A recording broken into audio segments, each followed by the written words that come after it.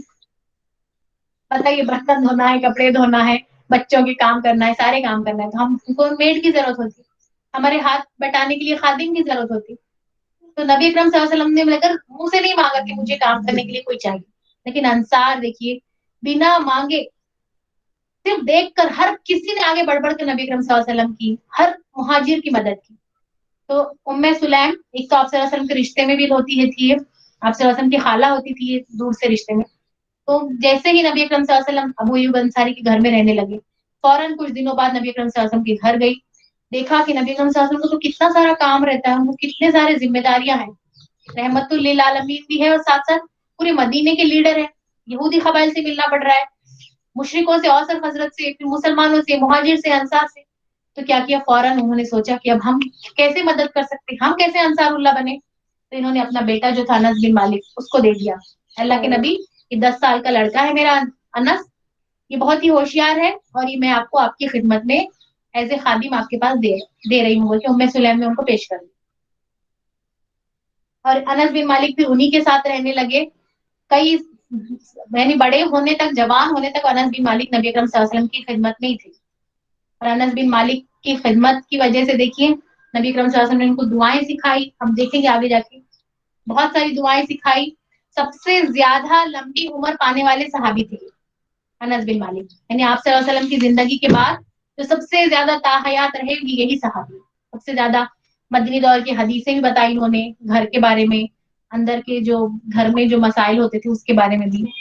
تو بتانے کا مقصد یہ ہے کہ کس طرح مدینے کے مسلمانوں نے, انصاروں نے نبی اکرم صلی اللہ علیہ وسلم کی, صحابہ کی سامنے سے ہو کر اپنی طرف سے مدد کی. ایسا نہیں کوئی فائنینشیلی کیا, کسی نے اپنی اولادیں دی آپ کی خدمت میں. اب آگے دیکھیں گے حضرت عبداللہ کون سے صحابی نے, مہاجرین سے انصار کی محبت کا نتیجہ تھا کہ انہوں نے نبی اکرم صلی اللہ علیہ وسلم کو اپنے کھجوروں کے باغات پیش کیے. کسی کے پاس پورے کھجوروں کے باغ ہے, دے دیے, اور آپ ان کی اور مہاجرین کے درمیان انہیں تقسیم فرما دیں. کیا کہنے لگے کہ آپ یہ باغ لے لیں اور مہاجر اور انصار کو بانٹ دیں. آپ نے انکار فرمایا تو انہوں نے کہا پھر آپ لوگ کام کر دیا کریں اور ہم پھلوں میں آپ لوگوں کو شریک کر لیں. یعنی لوگوں نے کہا, نبی اکرم صلی اللہ علیہ وسلم نے کہا کہ ایسے کیسے ہم آپ کے سارے باغ لے لیں, ایسا نہیں کر سکتے. تو نبی اکرم صلی اللہ علیہ وسلم نے کہا, انصار نے کہا کہ ٹھیک ہے آپ باغ نہیں لے رہے تو ایٹ لیسٹ آپ ہمارے کھیت میں آ کر کام کریے اور اس کے بدلے پھر معاوضہ دیں گے. پھر نبی اکرم صلی اللہ علیہ وسلم نے اس کو منظور کر لیا. پھر بہت صحابی جو تھے, سعد بن ربیعہ, دیکھیے ان کا بہت مشہور واقعہ ہے. کون سے صحابی ہیں؟ سعد بن ربیعہ.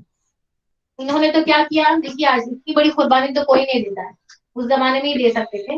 سعد بن ربیعہ جو صحابی تھے تو انہوں نے کیا کہا, یہ ایک انصار صحابی تھے, یعنی مدینے کے صحابی تھے اور بہت مالدار تھے, پیسے والے تھے, رچ تھے بہت. تو انہوں نے اپنے مہاجر بھائی, اب ان کی مواقعات کس کے ساتھ کرائی, جتنے بھی مسلمان تھے ہر ایک کو ایک مہاجر سے مواقعات کرا دی. تو ان کی مواخات کس کے ساتھ کرا دی گئی؟ عبد الرحمان بن عوف کے ساتھ. اچھا عبد الرحمان بن عوف بھی تو ایک بہت بڑے بزنس مین تھے, ان سے کیوں کرائی گئی؟ یہ تو اتنے امیر تھے مکے میں, پھر ان کو کیا ضرورت تھی؟ سمجھ میں آ رہا ہے کہ نہیں آ رہا ہے کہ یہ مواخات کیوں کرائی گئی؟ یہ مالدار تھے عبد الرحمان بن عوف, غریب تھے, ان کے پاس کچھ نہیں تھا. کیوں نہیں تھا کچھ بھی؟ ہجرت کر کے آئے تھے مکہ سے. ہجرت کر کے آئے تھے, بس یہی. اتنا مشکل کچھ نہیں ہے, بس یہ میں سمجھ رہی ہوں کہ یہ سمجھ لو کہ یہ عبد الرحمان بن عوف یعنی کہ بہت بڑے بزنس مین تھے. اتنا مال تھا ان کے پاس, بہت بڑے بزنس مین ابو بکر صدیق کے ساتھ. لیکن یہ جب ہجرت کر کے آئے تو سارا مال, گھر دار, بیوی بچے سب چھوڑ کے آئے. صرف جس کو بولیں گے نا جسم کے کپڑوں کے ساتھ آئے تھے بس, اور کچھ بھی نہیں تھا ان کے پاس. تو یہ جو سعد بن ربیعہ تھے, یہ انہوں نے کہا کہ آپ ان کو پیش کرنے لگے کہ آپ کیا کریے, میرا آدھا مال تقسیم کر دیے. یعنی ان کی پراپرٹی کا جتنا مال تھا انہوں نے آدھا ان کو کہا کہ آپ لے لو یہ, اور ساتھ ساتھ دیکھیے میری 2 بیویاں ہیں, دیکھ لو جو تمہیں زیادہ پسند ہو مجھے بتلا دو, میں اسے طلاق دے دیتا ہوں, عدت گزر جائے تو اس سے شادی کر لیں. یعنی دیکھیے صرف باتیں نہیں تھی, کتنا بڑا جذبہ تھا ان کا کہ جب ہجرت کر کے آئے ہیں تو سنبھالنے کے لیے گھر میں عورت کی بھی ضرورت ہے, تو اس کے لیے اتنی بڑی قربانی دینے کے لیے بھی تیار ہو گئی صحابی سعد بن ربیعہ.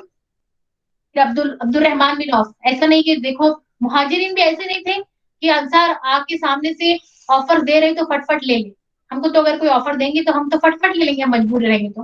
لیکن یہ بھی ایسے نہیں تھے, بہت غیرت مند اور اللہ پر توکل کرنے والے. عبد الرحمان بن عوف نے کہا اللہ آپ کے اہل اور مال میں برکت دے. نہیں لیا انہوں نے, نہ انہوں نے آئیڈی جائیداد لی, نہ ہی ان کی بیوی سے نکاح کرنے کا مشورہ کو تجویز کو قبول کیا.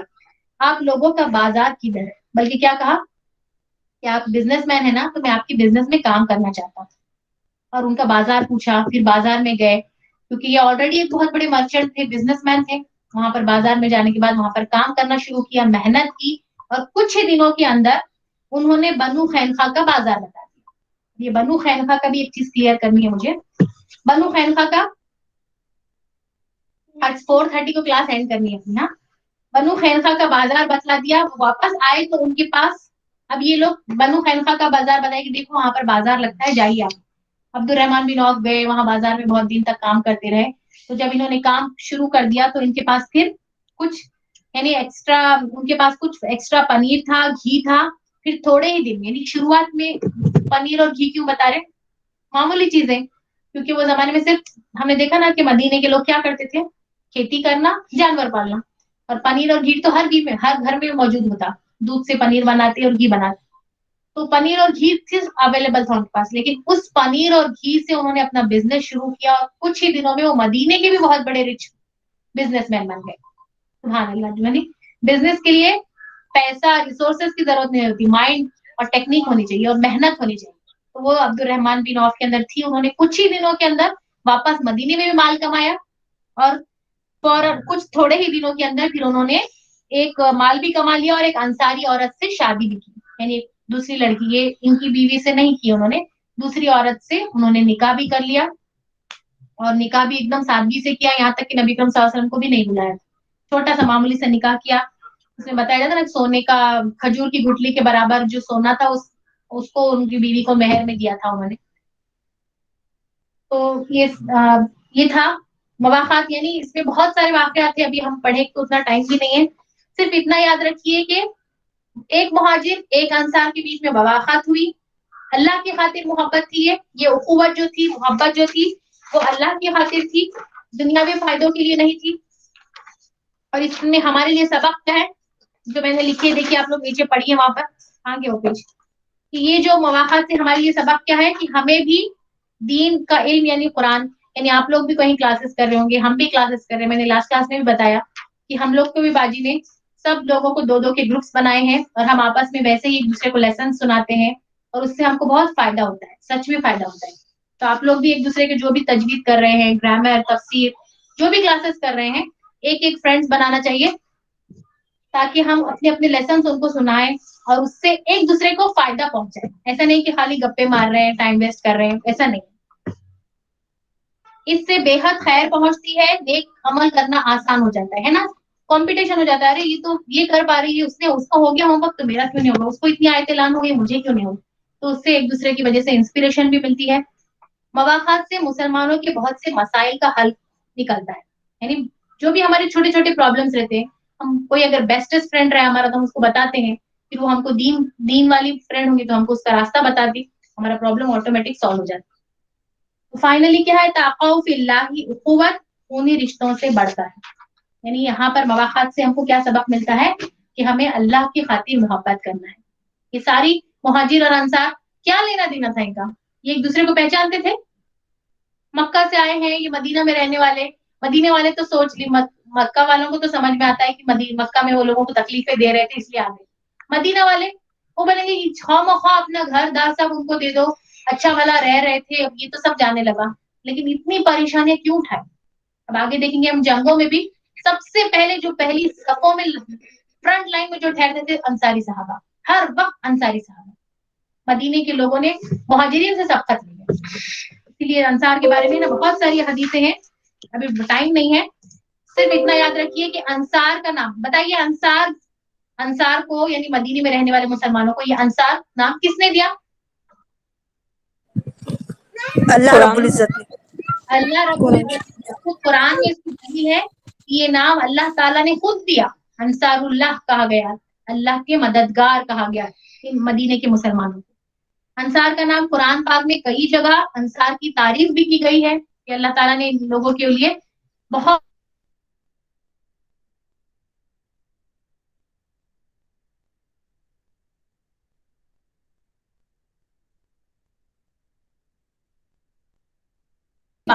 جو کوئی حکم آتا پہلا فرنٹ لائن میں آ جاتے انصار. تو تعریف کیوں کی گئی ہے کہ مہاجرین جو تھے وہ تو 13 سال سے نبی اکرم صلی اللہ علیہ وسلم کے ساتھ رہ رہے تھے, ٹریننگ ہو رہی تھی, ان کی تربیت ہو رہی تھی, ان کو پتا تھا, یہ لوگ تو ابھی جسٹ ملے تھے, ہے نا. اگر کوئی دیکھیے ہمارے پاس ہمارے 2 فرینڈس رہتے, کوئی ہمارے کلاس میں ایک نیا اسٹوڈنٹ آ جاتا ہے یا پھر کوئی تو ابھی جسٹ آیا ہو, پہلے ہی دن سے وہ ایک دم شارپ ہو کے سارا ہوم ورک بھی کر رہا ہے, ساری بات کر رہا ہے, تو کیا بولیں گے, اس سے زیادہ امپریس ہو جائیں گے نا کہ یہ تو پرانے اسٹوڈنٹ ہے, فرسٹ اسٹینڈرڈ سے ہمارے ساتھ تھے اور وہ تو کر رہے ہیں, تو ان کو تو معلوم ہے اسکول کے رولس ریگولیشن. لیکن جو نئے آ گئے ہیں تو انصار کہتے ہیں نیو تھے نبی اکرم صلی اللہ علیہ وسلم کو, تو ابھی جانے تھے انہوں نے, لیکن ہر حکم کے اوپر پہلے سمینا و اطاعنا کرتے. نبی اکرم صلی اللہ علیہ وسلم نے انصار کے بارے میں تعریف کی کہ حدیث ہے کہ انصار سے محبت تو صرف مومن ہی کر سکتا ہے, اور منافق یا مشرک تو انصار کے بارے میں بغض ہی رکھ سکتا ہے. اور ایک حدیث میں ہے کہ انصار جس گھاٹی میں چلیں گے میں بھی اسی گھاٹی میں چلوں گا, اگر میں نے ہجرت نہ کی ہوتی تو میں بھی انصار ہونا پسند کرتا. سمجھ میں آ رہی ہے بات, یعنی انصار کی اللہ نے تعریف کی اگر میری تقدیر میں, کیونکہ اس سے ہم کو ہجرت کی بھی اہمیت سمجھ میں آتی, ہجرت کا بھی ثواب کتنا بڑا ہے. دیکھیں گے آگے سورہ توبہ میں تو اتنا بتایا, یا ایھا الذین آمنوا وہاجروا, بار بار آئے گا کہ ہجرت کتنا بڑا ثواب ہے, کتنی بڑی نیکی ہے. جو ایمان اللہ کی خاطر ایمان لائے, انہوں نے ہجرت کی, تو ان کے لیے جنت ہے, جنت العدن ہے, ہمیشہ کی جنت ہے. تو نبی اکرم صلی اللہ علیہ وسلم اور ان کے زمانے میں, اچھا ایک مرتبہ کیا ہوا تھا معلوم, نبی اکرم صلی اللہ علیہ وسلم نے ایک جگہ ٹھہرے, ایک انسیڈنٹ ہوا, واقعہ ہوا, اس کے بعد نبی اکرم صلی اللہ علیہ وسلم نے کھڑے ہو کر انصار کے لیے ہاتھ اٹھا کر دعا کی. کئی بار دیکھیں گے ہم, کئی جنگوں میں ہے, بھی ریسنٹلی جنگ حنین میں, جنگ طائف میں ہم لوگ پڑھ کے آئے, تو اس میں نبی اکرم صلی اللہ علیہ وسلم ہر وقت کھڑے ہوتے ہیں, اور انصار کچھ پرابلمس ہو جاتی ہے, انصار فوراً سے سوال کرتے ہیں, کیونکہ تربیت نہیں تھی نا, وہ سمجھ نہیں پاتے تھے نبی اکرم صلی اللہ علیہ وسلم نے کیسے ڈیسیجن لیا, پھر سوال کرتے تھے, اللہ کے نبی ہم نے تو اتنی محنت کی, پھر آپ نے ہم کو نہیں دے کر ان کو کیوں دے دیے. نبی اکرم صلی اللہ علیہ وسلم ایکسپلین کرتے کہ اچھا یہ ریزن تھا, تو پھر ان کو جب سمجھ میں آتا تو وہ رونے لگ جاتا. پھر اللہ کے نبی کہتے کہ انصار صحابہ کو کہ مجھے تم سے سب سے زیادہ محبت, میں تم کو کبھی نہیں چھوڑوں گا. اور دیکھیے نبی اکرم صلی اللہ علیہ وسلم بعد میں چاہتے تو نبی اکرم صلی اللہ علیہ وسلم مکہ چلے جاتے, لیکن نبی اکرم صلی اللہ علیہ وسلم مدینے میں ہی رہے, مدینے میں ہی تدفین ہوئی, مدینے میں ہی نبی اکرم صلی اللہ علیہ وسلم کی خبر مبارک بھی ہے. تو نبی اکرم صلی اللہ علیہ وسلم کو انصار سے, مدینہ سے بھی محبت ہے. تو میں جو بات بتا رہی تھی کہ نبی اکرم صلی اللہ علیہ وسلم نے انصار کے لیے دعا کی, دونوں ہاتھ اٹھا کر, اور کیا کہا, اے اللہ ان جتنے بھی صحابی انصار ہیں سب کو تو معاف کر دے, ان کی اولادوں کو تو معاف کر دے, ان کی اولادوں کو تو معاف کر دے. 3 مرتبہ یہ جملے کہے. تو یہ اس کی تفسیر یہ بتائی جاتی ہے کہ اس وقت کے جو صحابہ تھے اس کے انصار ان سب کی بخشش، کیونکہ وہ سب پھر ان کے بعد جو تھے وہ تابعی تھے، پھر اس کے بعد تبا تابعی، تو ان سب کے لیے اللہ کے نبی نے دعا کی. اور دیکھیں گے کہ وہ 300 سال جو آئے تھے نبی اکرم صلی اللہ علیہ وسلم، اس کے بعد خلفائے راشدین کا، اس کے بعد تبا تابعین کا، یہ خیر القرون سب سے بہترین سال تھے، کیونکہ اللہ کے نبی نے ان لوگوں کے لیے، ان صحاباؤں کے لیے دعائیں دی. اس کے بعد پھر شرک بدعت سب غلط ملت ساری بگاڑ آ گئے. تو نبی اکرم صلی اللہ علیہ وسلم کی دعا بھی تھی، انس رضی اللہ تعالیٰ کو دعا دی. اور دیکھیے نا انس رضی اللہ تعالیٰ عنہ کو کتنی لمبی عمر پائی. انس رضی اللہ تعالیٰ عنہ کے لیے نبی اکرم صلی اللہ علیہ وسلم نے اور ایک دعا دی تھی حضرت طلحہ کہ تمہارے علم میں برکت ہو. جو دعائیں اللہ وسیلی فی بارک لی ورزقی، ان کی علم کی برکت کی جو دعا تھی. اور یہ جو دعا ہم نماز کے بارے میں پڑھتے ہیں نا، اللہم اعنی علی ذکرک و شکرک و حسن عبادتک، یہ بھی حضرت انس رضی اللہ تعالیٰ کو آپ صلی اللہ علیہ وسلم نے سکھائی. بچپن میں چھوٹے 10 سال کے تھے، آپ صلی اللہ علیہ وسلم سے ہر وقت دعائیں سیکھنے کا شوق ہوتا. اللہ کے نبی اب کیا پڑھنا ہے، وضو کرتے وقت کیا پڑھنا ہے، اب کیا پڑھنا ہے، نماز کے بعد کیا پڑھنا ہے، اللہ کے نبی کو دعائیں سکھاتے جاتے. اور وہی دعائیں پھر وہ ہم تک وہاں تک پہنچی الحمدللہ. تو بتانے کا مقصد یہ ہے کہ ہم کو بھی انصار اللہ بننا ہے انشاءاللہ، ہے نا. ہم کو تو ہجرت کر کے کہیں نہیں جا سکتے. ہم اگر موقع دیں گے انشاءاللہ نیت تو رکھنا ہے، کیونکہ ہجرت کا ثواب ہے. لیکن اب گھر بیٹھے بیٹھے ہم یہ سبق پڑھ لیے، ہم نے یہ لیسن، ہمارا سیرت کا یہ حصہ ہم سے گزر گیا.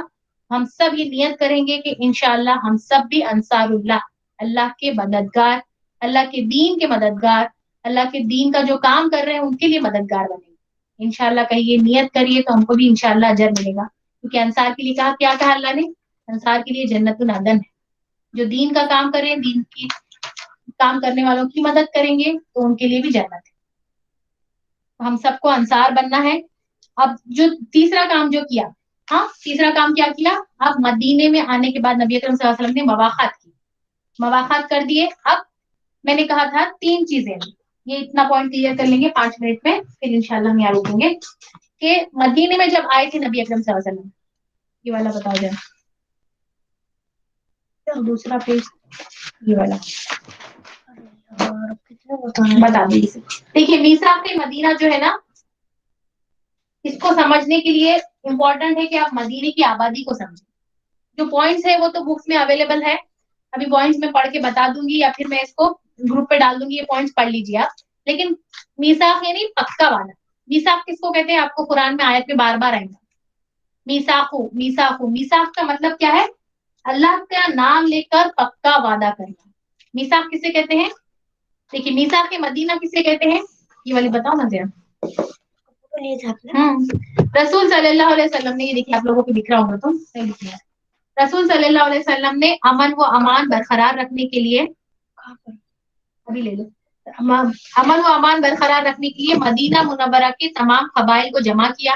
اب کیا کیا نبی اکرم صلی اللہ علیہ وسلم نے؟ مدینے میں جتنے قبائل تھے، کون کون سے قبائل تھے ابھی وہ میں بتا دوں شارٹ میں، سب کو جمع کیا اور سب کو باہم رضامندی. ایسا نہیں کہ کسی کے اوپر قانون تھوپ دیا گیا کہ تم کو ماننا ہی پڑے گا تلوار کی نوک پر زبردستی، جیسا ہمارے اوپر آج کل ہو رہے، ویسا نہیں، بلکہ سب کی خوشی سے، باہمی رضامندی سے، وہ لوگوں کی دلی خوشی سے. اس میں 3 ٹائپ کے لوگ تھے، یہود، مشرک، مسلمان. یہ تینوں ٹائپ کے جو ریلیجیس لوگ تھے، وہ سب کی آپسی رضامندی سے سب کے لیے الگ الگ معاہدے بنائے، پروپوزلز بنائے، قانون بنائے، ایگریمنٹس بنائے. یہود کے ساتھ الگ ایگریمنٹ، مسلمان کے ساتھ الگ ایگریمنٹ، مسلمان جو ہے اوسط حضرت کے ساتھ یعنی مشرک قبائل جو تھے ان کے ساتھ الگ ایگریمنٹ. اور سب کا لیڈر نبی اکرم صلی اللہ علیہ وسلم. وہ چاہے یہودی اپنے لیڈر کے پاس وہ جا سکتے. مین جو تھا اس کے اندر قانون کیا تھا کہ یہودی، مسلمانوں کا اور مشرکوں کا تو اتنا مسئلہ نہیں تھا، مین تھا یہودی قبائل کا. کیوں؟ کیونکہ مشرکوں کے پاس تو کتاب نہیں تھی، لیکن یہودی لوگوں کے پاس ان کی کتاب تھی. اب وہ کہنے لگے کہ ہمارے پاس تو کتاب ہے، ہم تو اپنی کتاب کے مطابق عمل کرتے، یہ بھی تو اللہ کی کتاب ہے تورات ہے، ہم کیوں تمہاری قرآن کریم کے اوپر ہم عمل کریں؟ جبکہ ان کو معلوم تھا آخری کتاب، آخری نبی جب آئیں گے پچھلی تمام شریعتیں آٹومیٹک نسخ ہو جائیں گی، ساخت ہو جائیں گی. لیکن اپنی انا کہ نبی اکرم صلی اللہ علیہ وسلم بنی اسرائیل میں سے کیوں نہیں آئے، بنی اسماعیل میں سے کیوں آئے، انا کی خاطر انہوں نے ایکسپٹ نہیں کیا، وہ چھوڑ دیجئے. لیکن اب یہ لوگوں کو کیا میثاق مدینہ میں سب سے امپورٹنٹ پوائنٹ جو ہے نا، پورے اس میں سے خلاصہ میں سے صرف اتنا یاد رکھیے